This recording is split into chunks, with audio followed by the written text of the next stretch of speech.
5 राज्यों के विधानसभा चुनाव में करारी हार का सामना करने के बाद अब कांग्रेस पार्टी आने वाले 4 राज्यों के विधानसभा चुनाव पर बखूबी ध्यान देती हुई नजर आ रही है। कांग्रेस पार्टी में अभी से कई बड़े फेरबदल होते हुए नजर आ रहे हैं। राजनीति की दुनिया में इस वक्त चर्चा का विषय बना हुआ है राजस्थान राज्य।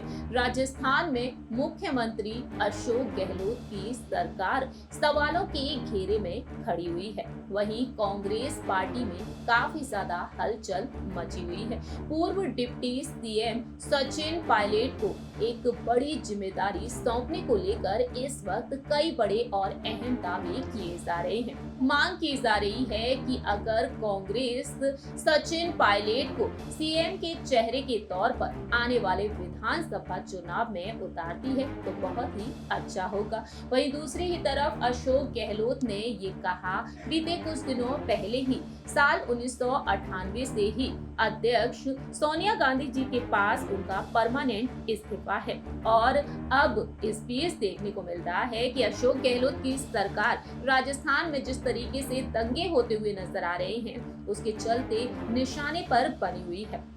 बीते मार्च के महीने में करौली में हिंसा देखने को मिली तो वहीं ईद के मौके पर जोधपुर में हिंसा का माहौल नजर आया। वहीं बुलडोजर अभियान के दौरान भी काफी ज्यादा हंगामा मचता हुआ दिखाई दिया और इसी बीच बीजेपी भी निशाना साधती हुई दिखाई दे रही है। अशोक गहलोत तो बीजेपी पर निशाना साधते हुए नजर आई है, लेकिन दूसरी ही तरफ अब बीजेपी भी पीछे नहीं हट रही है। आपको बता दें कि अब राजस्थान की पूर्व मुख्यमंत्री और बीजेपी की राष्ट्रीय उपाध्यक्ष वसुंधरा राजे ने पलटवार किया है राजस्थान की सरकार पर जब वह सूरतगढ़ पहुंची और उन्होंने कह दिया कि एक तो केंद्र में मोदी सरकार है जो सबका साथ, सबका विकास, सबका विश्वास और सबका प्रयास के आधार पर काम करती है, लेकिन दूसरी ही तरफ कांग्रेस की गहलोत सरकार है जो खुद का साथ, खुद का विकास के फॉर्मूले पर चल रही है। वसुंधरा राजे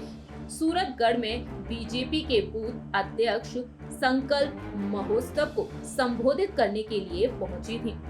उस दौरान उन्होंने कई बड़ी बातें कही। वहीं वसुंधरा राजे ने कहा कि एक वक्त था जब बीजेपी के सिर्फ 2 सांसद चुनाव जीते थे, लेकिन आज गर्व है कि बीजेपी के देश में 300 से ज्यादा सांसद हैं। विधायकों के बारे में बात की जाए तो पूरे ही देश में बीजेपी के 1443 विधायक हैं। वह कहती हैं ये सब राष्ट्रीय अध्यक्ष जेपी नड्डा के कुशल नेतृत्व और प्रधानमंत्री नरेंद्र मोदी जी के विकास के विजन और गृह मंत्री अमित शाह की दूरगामी सोच का परिणाम है। आपको बता दें कि वसुंधरा राजे ने बीजेपी अध्यक्ष जेपी नड्डा के सामने निशाना साध दिया गहलोत सरकार पर।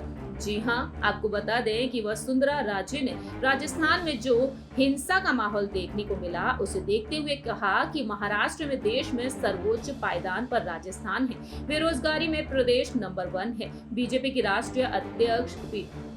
वहीं वसुंधरा राजे ने ये भी कहा कि महिला अत्याचार और दंगों में भी राजस्थान की यही स्थिति है। वह कहती हैं कि राजस्थान में कानून और व्यवस्था के साथ बिजली भी गायब हो गई, जहां रोजाना दुष्कर्म और लूट हो रही है। सरकार के 3.5 साल में एक उपलब्धि हासिल की। सरकार के पास उपलब्धि के नाम पर अगर कुछ है तो वह है प्रदेश की जनता असुरक्षित, सरकार की गद्दी सुरक्षित। वही वह कहती हैं कि गहलोत सरकार ने हमारी टोल फ्री सड़कें, अन्नपूर्णा योजना, भामाशाह योजना, गौरव पथ और मुख्यमंत्री जल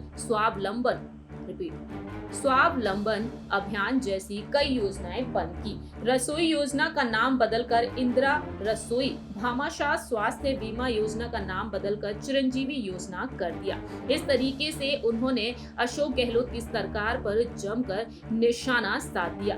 राजस्थान में जनता त्रस्त है और सरकार मस्त है। प्रदेश में जनता में अपनी कीर्ति साख को बचाने और जनता का ध्यान बांटने के लिए गहलोत सरकार अब तुष्टीकरण की नीति पर उतर आई है और इस तरीके से बीजेपी उपाध्यक्ष और इस तरीके से बीजेपी से राष्ट्रीय उपाध्यक्ष वसुंधरा राजे जमकर बरसी हैं अशोक गहलोत पर।